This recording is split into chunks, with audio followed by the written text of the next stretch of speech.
What's up guys, Coach James here with ERS Athletics bringing you the movements for today's workout, Wednesday, September 30th, 2020. We have quite a bit of a long one today, all body weight stuff, not necessarily a sprint. So we have a 6 rounds, 25-minute time cap, 300-meter run, 60 double unders or 120 singles, 10 hand off the ground push-ups or hand release push-ups, and 10 burpees. So yeah, it's definitely not a sprint. It's kind of just something to kind of just keep moving and moving. We're getting a little bit close to the red zone, kind of closer than we have been the past 2 days, but not completely 100% red zone. Okay, so for that 300-meter run, just kind of get after it, definitely faster than a warm-up run, but again, don't definitely sprint it out.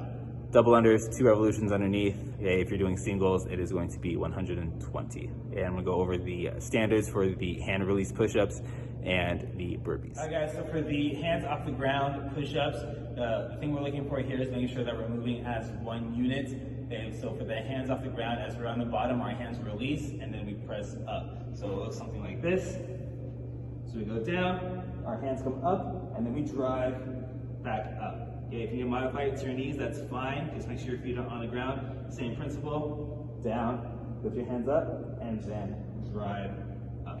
Okay, the biggest thing here is we want to make sure we keep our core nice and tight, and again, move our body as one unit.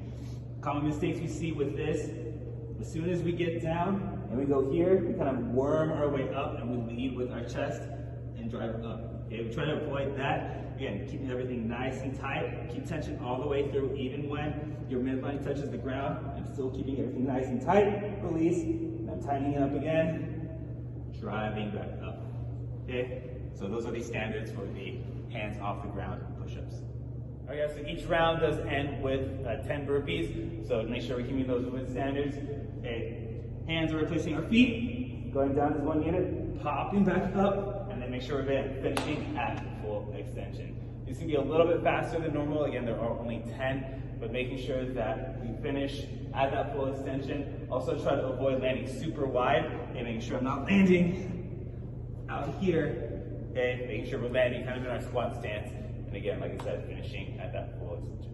All right guys, so that is it for the explanation of today's workout. Again, it is not a sprint, so don't take off too fast on that very first run because you might not recover. Something to kind of pace yourself throughout the whole 25 minutes. Have fun.